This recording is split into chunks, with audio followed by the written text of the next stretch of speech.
അപ്പോൾ നിങ്ങൾ ഓവറായിട്ടുള്ള പണികൾ കാര്യങ്ങൾ ചെയ്യാൻ പറ്റില്ല, അതുകൊണ്ട് റെസ്റ്റ് കൊടുക്കേണ്ടി വരുന്നു. അപ്പം എനിക്ക് ഭയങ്കര സന്തോഷം, എനിക്കെൻ്റെ വീട്ടിൽ പോലെ വീട്ടിൽ നിൽക്കാമല്ലോ, അമ്മമാരുടെ ആ ഒരു കെയറിങ് കാര്യങ്ങൾ നമുക്ക് കിട്ടുമല്ലോ എന്ന് പറഞ്ഞിട്ട് അങ്ങനെ വീട്ടിൽ കുറച്ച് റെസ്റ്റ് കാര്യങ്ങളൊക്കെ ഉണ്ടായിരുന്നു. പിന്നെ അതിന് ശേഷമാണ് വീണ്ടും ഇങ്ങോട്ടേക്ക് വന്ന് പിന്നെ ആളെ പ്രസവിച്ചു. വീണ്ടും കുറച്ച് ദിവസം അങ്ങനെ മുന്നോട്ട് പോന്നു. 2.25 വർഷങ്ങൾക്ക് ശേഷം രണ്ടാമത്തെ മോനെ പ്രസവിക്കുന്നു. അവിടെയാണ് അടുത്ത ട്വിസ്റ്റ് വരുന്നത്. ആ മോന് ഛർദി, എന്ത് പാല് കുടിച്ചാലും ഒന്നിച്ചങ്ങട് ഈ പമ്പെന്ന് വരുന്ന പോലെ ഛർദിക്കും. നമ്മൾ എന്ത് തന്നെ ട്രീറ്റ്മെന്റ് ചെയ്തിട്ടും ആൾക്ക് യാതൊരു മാറ്റവും ഇല്ല. പാലും എടുക്കുക, ഒരു പാത്രം പിടിച്ച് നിൽക്കുക, ഇതൊരു റൊട്ടീനായി. അവന് വിശക്കാതിരിക്കാൻ ഞാനിങ്ങനെ ഫീഡ് ചെയ്തോണ്ടേയിരിക്കണം. അവനത് വോമിറ്റ് ചെയ്തോണ്ടേയിരിക്കും. വേറെ ഒന്നും നമുക്ക് കൊടുക്കാനും പറ്റില്ല. കുറേ ട്രീറ്റ്മെന്റ് ചെയ്ത് നോക്കി. അവസാനം കോയമ്പത്തൂരൊക്കെ കൊണ്ടുപോയി മിൽക്ക് സ്കാൻ എന്ന് പറഞ്ഞിട്ട് ഒരു സ്കാനൊക്കെ കുഴലൊക്കെ ഇറക്കി നോക്കി. അപ്പൊ അവര് പറഞ്ഞു അവന്റെ ഇവിടത്തെ വാൾവ് അടയുന്നില്ല, ഈ വാൾവ് 2 വയസ്സൊക്കെ ആകുമ്പോഴേ അടയുള്ളൂ, ഇത് ഇങ്ങനെ നടന്നുകൊണ്ടേയിരിക്കും, നമുക്കൊന്നും ചെയ്യാൻ പറ്റില്ല എന്നുള്ളത്. അപ്പൊ ഒരു ഹോമിയോപ്പതി ഡോക്ടറെ അടുത്ത് കൊണ്ടുപോയിട്ട് അവൻ അതിനൊരു മാറ്റം വരുന്നു. അപ്പം ഭയങ്കര നമുക്കൊരു ഹാപ്പി അല്ലേ, ഇത്രയും കഷ്ടപ്പാടിൽ നിന്നും ഇങ്ങനെ ആകുമ്പോൾ. അപ്പൊ ഡോക്ടർക്ക് വേണ്ടി പ്രാർത്ഥിച്ച് ഞാൻ ചിന്തിച്ചു, ഞാൻ ഈ ബുദ്ധിമുട്ടുന്ന പോലെ എത്ര ലേഡീസ് ഇതുപോലെ ഓരോ അസുഖങ്ങൾ കൊണ്ട് ബുദ്ധിമുട്ടും, എന്തുകൊണ്ട് എനിക്കിത് പഠിച്ചുകൂടാ? മെന്റലി ഒരുപാട് ഹറാസ്മെന്റ് അനുഭവിക്കുന്ന ഒത്തിരി സ്ത്രീകൾക്ക് കൗൺസിലിംഗ് കൊടുക്കുക എന്നുള്ളതായിരുന്നു എൻ്റെ ഒരു ലക്ഷ്യം. അതിനാണ് ഈ BSc സൈക്കോളജി തന്നെ നമ്മൾ ചൂസ് ചെയ്തിട്ടുണ്ടായിരുന്നത്. പക്ഷെ ഇനി പറ്റില്ല എന്ന് ക്ലിനിക്കൽ സൈക്കോളജി എടുത്തിട്ട് നമുക്ക് ക്ലിനിക്ക് സ്റ്റാർട്ട് ചെയ്യാം, കൗൺസിലിംഗ് സ്റ്റാർട്ട് ചെയ്യാം എന്ന് വിചാരിച്ചിരുന്ന ആ ഒരു സമയം. പക്ഷെ അത് നടന്നില്ല. അപ്പൊ പിന്നെ അത് അവിടെ അങ്ങനെ ഡ്രോപ്പ് ചെയ്തതിന് ശേഷം അക്യുപങ്ക്ചർ, ഡയബറ്റിസ് എഡ്യൂക്കേറ്റർ, ഇങ്ങനെയുള്ള കുറച്ച് കോഴ്സുകൾ നമ്മൾ പഠിക്കാനായിട്ട് പോകുന്നത്. ഡിപ്ലോമ ഇൻ അക്യുപങ്ക്ചർ എടുത്തു, അത് അണ്ണാമലൈ യൂണിവേഴ്സിറ്റിയുടെ തന്നെയായിരുന്നു. അതിനുശേഷം ഇതിൻ്റെ കൂടെ കുറേ കോഴ്സുകൾ ഇങ്ങനെ നമ്മൾ ചെയ്തുകൊണ്ട് വരുമ്പോഴാണ് PMKUIയുടെ ഗവൺമെൻറ് പഠിപ്പിക്കുന്ന, സെൻട്രൽ ഗവൺമെൻറ് പഠിപ്പിക്കുന്ന ഡയബറ്റിസ് എഡ്യൂക്കേറ്റർ എന്ന് പറഞ്ഞ കോഴ്സ് ഉണ്ട്. അത് എടുത്തു കഴിഞ്ഞാൽ നമുക്ക് ഇന്ത്യക്കുള്ളിലും ഇന്ത്യക്ക് പുറത്തും നല്ല വാല്യൂഡ് സർട്ടിഫിക്കറ്റ് ആണ്. ഇന്ത്യൻ്റെ ഉള്ളിൽ ഇപ്പോൾ പക്ഷെ ആ ഒരു ക്യാബിൻ ഹോസ്പിറ്റലുകളിൽ മിനിമം ആയിട്ട് വന്നിട്ടുള്ളൂ, പക്ഷെ ഭാവിയിൽ വരും. പക്ഷെ പുറത്ത് നമുക്ക് ഒരു 2 ലക്ഷം രൂപ വരെ സാലറി കിട്ടുന്ന ഒരു ജോബാണെന്ന് അറിഞ്ഞപ്പോൾ അങ്ങനെ ചെന്നൈയിലേക്ക് പോയിട്ട് പഠിക്കാനായിട്ട് തീരുമാനിക്കുകയാണ്. പക്ഷെ അപ്പോൾ ആരും സമ്മതിച്ചില്ല. അതായത് ഇത്രയും കാലം എന്ന് പറയുമ്പോൾ ആരും അറിയാതെ പഠിച്ചതും എക്സാമിന് മാത്രം പോയൊരു സംഭവമാണ്. 4-5 മാസം വീടും ഈ 2 കുട്ടികളെയും വിട്ടിട്ട് നമ്മൾ ചെന്നൈയിലേക്ക് പോയി നിൽക്കുക. എൻറ്റയർലി ഡിഫറെൻ്റ് ആയിട്ടുള്ള ഒരു സംഭവം. ആരും സമ്മതിക്കാൻ, ഞാനത് മനസ്സിൽ പോലും എടുത്തില്ല. എല്ലാവരും സംസാരിക്കുന്നുണ്ട്, എല്ലാവരും അതിന് ജോയിൻ ചെയ്യാനൊക്കെ തീരുമാനിക്കുമ്പോൾ ഞാൻ മാത്രം മാറി ഇങ്ങനെ നിൽക്കുക.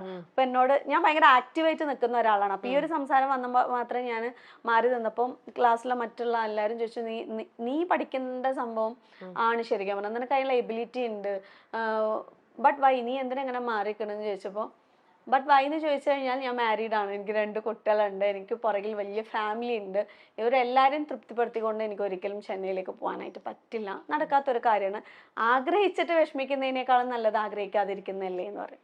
അങ്ങനെ എനിക്ക് ഇതിൻ്റെ വാല്യൂ കാര്യങ്ങളൊക്കെ പറഞ്ഞിട്ട് എൻ്റെ ഫാദറിൻ്റെ അടുത്ത് ഫസ്റ്റ് സമ്മതം വാങ്ങിച്ചു തരാണ്, ഇങ്ങനെ ഒരു കോഴ്സാണ്, ഭയങ്കര ഇതാണ് എന്നൊക്കെ പറഞ്ഞിട്ട്. അപ്പൊ ഫാദർ ഓക്കെ പറഞ്ഞു. അതിന് മുമ്പ് ഞാൻ അമ്മനെ സെറ്റാക്കി, കൈക്കൂലി കൊടുത്ത് സെറ്റാക്കാന്ന് പറഞ്ഞ പോലെ ഫോൺ വിളിച്ചിട്ട് ഞാൻ പറയും, കാല് പിടിക്കുന്ന പോലെ ഞാനൊരു കാര്യം ചോദിക്കാണ്, എൻ്റെ മക്കളൊരു 3-4 മാസത്തിന് ഒന്ന് നോക്കുമോ പ്ലീസ്? അതിന് നീ അങ്ങോട്ട് പോകണം, ദുബായിക്ക് വല്ലതും പോകുന്നുണ്ടാന്ന് ചോദിച്ചു.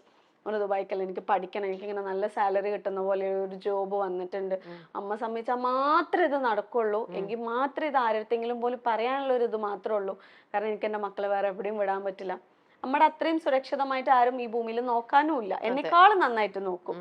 അപ്പൊ പറഞ്ഞപ്പോ എൻ്റെ മോന്റെ കാര്യം പറഞ്ഞല്ലോ, ഭയങ്കര വെറുപ്പിയാണ് അവൻ, അവന്റെ കാര്യം മാത്രമാണ് എനിക്കൊരു ഇത്. അപ്പൊ ഞാൻ പറയാം, എങ്ങനെയെങ്കിലും ഒന്ന് അമ്മ അഡ്ജസ്റ്റ് ചെയ്യാം, എൻ്റെ ഇനി ഞാൻ ഒന്നും പറയില്ല, അങ്ങനെയാണെന്നൊക്കെ പറയാം. അപ്പൊ അമ്മ പറഞ്ഞു, ഞാൻ നോക്കിക്കോളാം, കുഴപ്പമില്ല, നിന്റെ ഈ ആഗ്രഹം നടക്കട്ടെ, അങ്ങനെയെങ്കിലും നീ ഒന്ന് രക്ഷപ്പെടുമല്ലോ, നിന്റെ പ്രയാസങ്ങൾ എനിക്ക് അങ്ങനെ കേൾക്കണ്ടാലോ എന്ന് പറഞ്ഞിട്ട് അമ്മ സമ്മതിച്ചിട്ടാണ് നമ്മൾ ചെന്നൈയിലോട്ട് പോകുന്നത്. പോയി ഒരാഴ്ച കഴിഞ്ഞ് ഞാൻ പ്രഗ്നന്റ് ആണെന്ന് അറിയുന്നു. 3ാമത്തെ പ്രഗ്നന്റ്. അതെ, 7 വർഷത്തെ ഗ്യാപ്പ് ഉണ്ട്. അതുവരെയും മോന് 7 വയസ്സാണ്. ആ സമയത്ത് 3ാമത്തെ പ്രഗ്നൻസി കറക്റ്റായിട്ട് നമ്മുടെ ആ ഒരു പരീക്ഷണം അങ്ങനെ കൊണ്ടുവന്ന് ടിക്ക് നിട്ടുന്ന പോലെ ആയിരുന്നു. ഇത് ചെക്ക് ചെയ്ത് നോക്കി ഉടനെ ഡബിൾ ലൈൻ. വാ, എൻ്റെ മനസ്സിൽ എന്തൊക്കെയോ ഇങ്ങനെ ഒരു പുകമറ പോലെ വന്നെങ്കിലും ഞാൻ ഫസ്റ്റ് ഹസ്ബൻഡിനെ വിളിക്കുന്നത്, ഇങ്ങനൊരു ടെൻഷൻ ആവണ്ട, ഞാൻ ആദ്യം ഇതാ പറഞ്ഞത്. കാരണം നമ്മൾ ഒരുപാട് പ്രതീക്ഷയോടെ ക്ലിനിക്കൊക്കെ സ്റ്റാർട്ട് ചെയ്തിട്ടുണ്ട്. പാലക്കാട് 25,000 രൂപ റെന്റൊക്കെ കൊടുത്തിട്ട് വലിയൊരു ഷോപ്പൊക്കെ എടുത്തിട്ട് ക്ലിനിക്കിനൊക്കെ വേണ്ടിയിട്ട് ഒക്കെ സെറ്റായി നിൽക്കുന്ന സമയത്താണ് പ്രഗ്നൻസി. ഈ കോഴ്സ് കംപ്ലീറ്റ് ചെയ്യാണ്ട് നമുക്ക് ഇത് ചെയ്യാനായിട്ട് പറ്റൂല. ഗവൺമെന്റ് ഒരു അപ്രൂവ്ഡ് ആയിട്ടുള്ള ഒരു കോഴ്സാണല്ലോ, ഇതിനെ പ്രതീക്ഷിച്ചിട്ടാണ് ചെയ്യുന്നത്. അപ്പൊ ഞാൻ പറഞ്ഞു പ്രഗ്നന്റ് ആണ്, പിന്നിപ്പോ എന്താ ചെയ്യാ. നോർമലി അബോർഷൻ എന്നുള്ളതായിരിക്കും മിക്ക ആൾക്കാരും ചിന്തിക്കുന്നത്.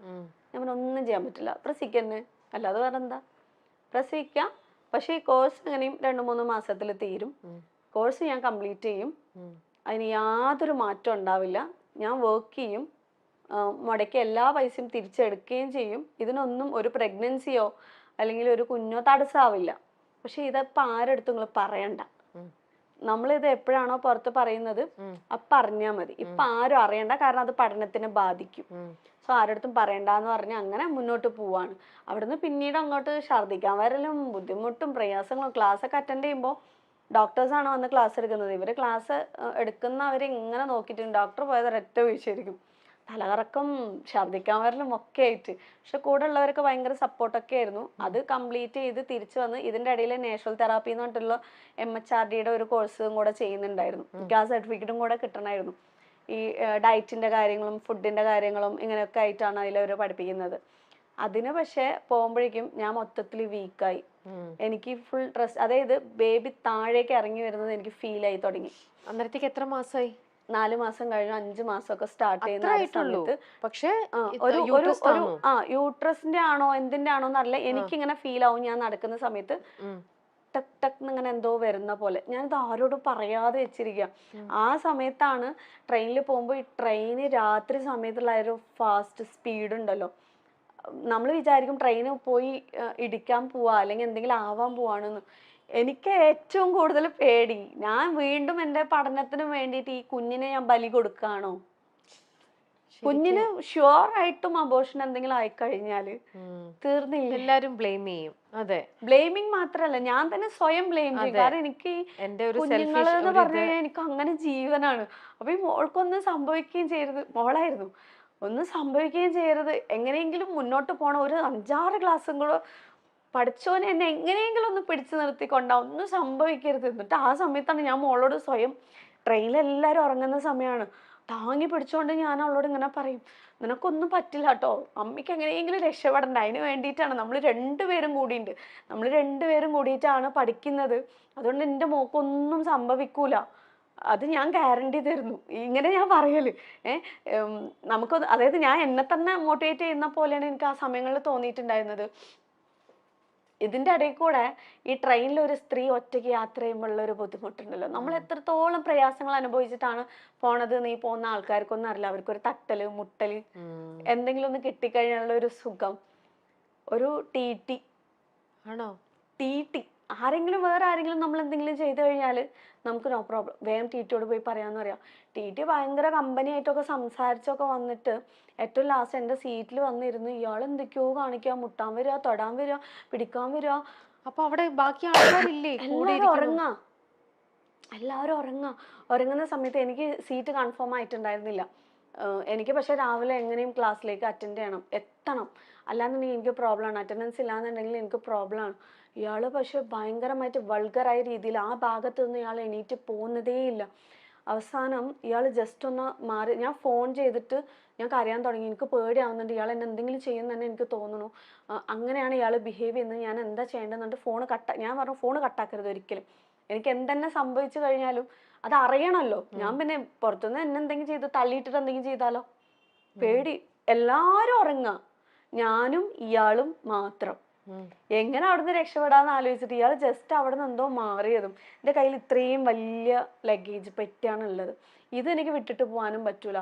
ഇതായിട്ട് ഞാനൊരു ബോഗിയിൽ നിന്നും ഒരു 15 ബോഗിയോളം ഞാൻ ഓടിയിട്ടുണ്ടാവും. TTനെ പേടിച്ചിട്ട്. ആ സമയത്തുള്ള ധൈര്യമില്ലായ്മയാണ് ഞാൻ ഈ പറയുന്നത്. എനിക്ക് ആരാണ് ഈ ഫോണിൽ ഹസ്ബൻഡിനെ വിളിച്ചു ഞാന്, അദ്ദേഹം പറഞ്ഞു തന്ന ഐഡിയ ആണ്? അല്ലല്ല, ഞാൻ എന്താ ചെയ്യേണ്ടത് എനിക്ക് അറിയണില്ല, ഞാൻ വണ്ടിയിൽ നിന്ന് ഇറങ്ങാനും പറ്റുന്നില്ല, സ്റ്റേഷനിൽ നിന്ന് എവിടെയെങ്കിലും ഇറങ്ങാനുള്ള ഒരു ഓപ്ഷനും ഇല്ല, എന്താ ചെയ്യേണ്ടത്? ഇപ്പൊ നിക്ക്, ഞാൻ എന്തെങ്കിലും, ആൾക്ക് എന്താ ചെയ്യാൻ പറ്റുക, ഒന്നും ചെയ്യാൻ പറ്റില്ല, ആളവിടെ നിൽക്കല്ലേ. ഞാൻ ഈ ലഗേജും പിടിച്ചിട്ട് ഓടിയ ഓട്ടത്തില് ഈ സമയം പ്രഗ്നന്റ് കൂടെ, എനിക്ക് ആ പേടിയും കൂടി ഉണ്ട്, എൻ്റെ കുട്ടിക്ക് എന്തെങ്കിലും സംഭവിക്കോ.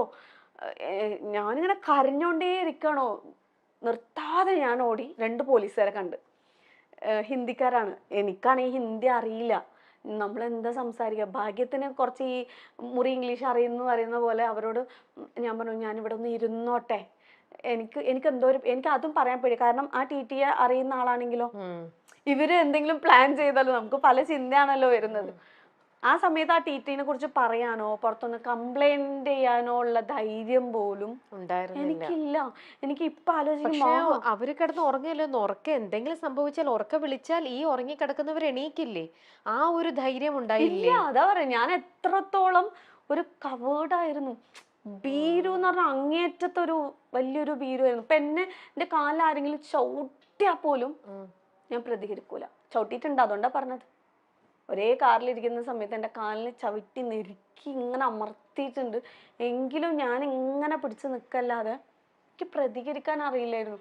ആദ്യം നമ്മുടെ പെൺകുട്ടികളെ നമ്മൾ പഠിപ്പിക്കേണ്ട ഏറ്റവും വലിയൊരു സംഭവം എന്താണെന്നറിയോ? ധൈര്യം. അല്ലാന്നുണ്ടെങ്കിൽ അനുഭവിക്കേണ്ട അങ്ങേയറ്റത്തിലായിരിക്കും നമ്മൾ ഓരോരുത്തരും അനുഭവിക്കുന്നത്. അന്ന് എനിക്കൊന്ന് ഒച്ചിട്ടിട്ട് ആരുടെങ്കിലും ഒന്ന് ഹെൽപ്പ് ചോദിക്കായിരുന്നു. പക്ഷെ അതാണ് എൻ്റെ ഏറ്റവും വൃത്തികെട്ട സ്വഭാവം എന്ന് പറയുന്നത്. എൻ്റെ കൂടെ നിൽക്കുന്നവർക്ക് ബുദ്ധിമുട്ടാവോ, ഉറങ്ങുന്നവർക്ക് ബുദ്ധിമുട്ടാവോ, ഞാൻ എന്തിനാ അങ്ങനെയൊക്കെ ചിന്തിക്കുന്നതെന്ന് ഇപ്പൊ തോന്നുന്നുണ്ട്. ആരെങ്കിലും വിളിച്ചിട്ട് പക്ഷെ ഇയാള് ആണ്, ഇയാള് വേറെ എന്തെങ്കിലും പറഞ്ഞാൽ അവരെ ഇതാക്കിയാലോ, അല്ലെങ്കിൽ ചിലപ്പോ അവരും കൂടെ നമ്മൾ എന്തെങ്കിലും ചെയ്താലോ, ഇങ്ങനെയുള്ള പേടികളായിരുന്നു മൊത്തത്തിൽ. ഈ ലഗേജും പിടിച്ചിട്ട് ഞാൻ ഇങ്ങനെ ഓടാ.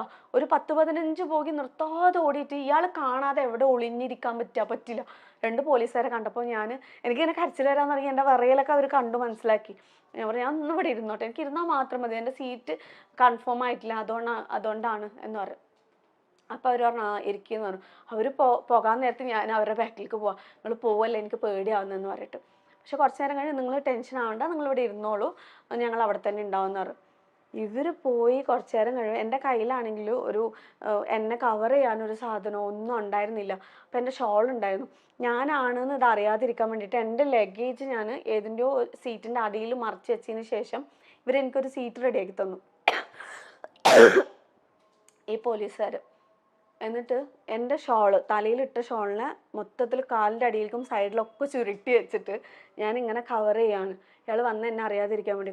എനിക്ക് ഉറക്കമൊന്നും വരുന്നില്ല. ഉറങ്ങിക്കഴിഞ്ഞ് ഇയാൾ എങ്ങാനും വന്നാലോ എന്ന് പേടിച്ചിട്ട് ഞാനിങ്ങനെ പതിയെ ഇങ്ങനെ നോക്കുമ്പോണ്ട് ഇയാളും അങ്ങോട്ടും ഇങ്ങോട്ടും പോകുന്നു. ഇയാൾ എന്നെ തെരഞ്ഞു നടക്കാണ്. ഞാനിങ്ങനെ ബേജാറായിട്ട് പേടിച്ചിട്ട് തലയും പൊക്കാട്ട് ശ്വാസം പോലും വിടാതെ നമ്മൾ ഇരിക്കൂലേ, ഈ അവസ്ഥയിൽ ഞാൻ അങ്ങനെ കിടന്നു പ്രാർത്ഥിക്കണം, ഇയാൾ എന്നെ കാണരുത് ഒച്ചിട്ടാ മതി, അല്ലെങ്കിൽ എന്തെങ്കിലും ഒന്ന് ഷൗട്ട് ചെയ്താൽ മതി. അതിനുള്ള ധൈര്യം പോലും അന്ന് എനിക്കുണ്ടായിരുന്നില്ല. ആ ഇടയ്ക്ക് ഡയബറ്റിക്സ് എഡ്യൂക്കേറ്റർ കോഴ്സിനെ കുറിച്ച് അറിഞ്ഞു. ചെന്നൈയിലാണ്. 4-5 മാസം അവിടെ നിന്ന് പോയി പഠിക്കണം. ആലോചിക്കാൻ പോലും പറ്റില്ല. പക്ഷെ അതൊരു വരുമാന മാർഗമാകുമെന്ന് പറഞ്ഞപ്പോൾ ഭർത്താവ് സമ്മതിച്ചു. ക്ലാസ് തുടങ്ങി. കുഞ്ഞുങ്ങളെ അമ്മയെ ഏൽപ്പിച്ചു പോയി. ആദ്യ ആഴ്ച കഴിഞ്ഞു. ദിവസങ്ങൾ കഴിയും തോറും എനിക്ക് ഭയങ്കര ക്ഷീണം. പ്രഗ്നൻസി ടെസ്റ്റ് ചെയ്തപ്പോൾ പോസിറ്റീവായി. ഒരു വലിയ സ്വപ്നത്തിനായി വന്നതാണ്. പക്ഷേ പഠനം ഉപേക്ഷിക്കില്ലെന്ന് തീരുമാനിച്ചു. അത് ദൈവവും ഞാനും തമ്മിലുള്ള മത്സരമായിട്ടാണ് തോന്നിയത്. ഹോസ്റ്റൽ ഭക്ഷണത്തോട് പൊരുത്തപ്പെടാനായില്ല. ഇൻസ്റ്റിറ്റ്യൂട്ടിൽ താമസിക്കാനുള്ള അനുവാദം വാങ്ങി. വെറും തറയിൽ നിസ്കാരപ്പായ വിരിച്ചാണ് കിടന്നത്. കുട്ടികൾ എത്തുമ്പോഴേക്കും കുളിച്ച് റെഡിയാകും. ആ കോഴ്സ് എങ്ങനെയോ പൂർത്തിയാക്കി. അവസാന മാസങ്ങളിലെത്തിയപ്പോൾ 45 കിലോ ഉള്ള ഞാൻ 90 കിലോ ആയി. സഹിക്കാൻ പറ്റാത്ത വേദന. എഴുന്നേറ്റ് നിൽക്കുമ്പോൾ കുഞ്ഞ് താഴേക്ക് ഇറങ്ങി വരുന്ന അവസ്ഥ. അങ്ങനെ 3ാമത്തെ മകൾ പിറന്നു. 3ാമത്തെ മോൾക്ക് 9 മാസം. 40 ലക്ഷം രൂപ ലോൺ എടുത്ത് വീട് വാങ്ങി. അതിനോട് ചേർന്ന് പ്രമേഹ രോഗികൾക്ക് മാർഗനിർദ്ദേശം നൽകാനായി ഒരു ക്ലിനിക്ക് തുടങ്ങാൻ തീരുമാനിച്ചു. അപ്പോഴാണ് എല്ലാ കണക്കുകൂട്ടലും തെറ്റിച്ച് വീണ്ടും സിലു ഗർഭിണിയായത്. അത്ര സങ്കീർണമായിരുന്നു അവസാന പ്രസവം. മാസങ്ങളോളം ബെഡ് റെസ്റ്റും വേദനകളും അനുഭവിച്ചതാണ്. ഉടനെ മറ്റൊരു കുഞ്ഞ്.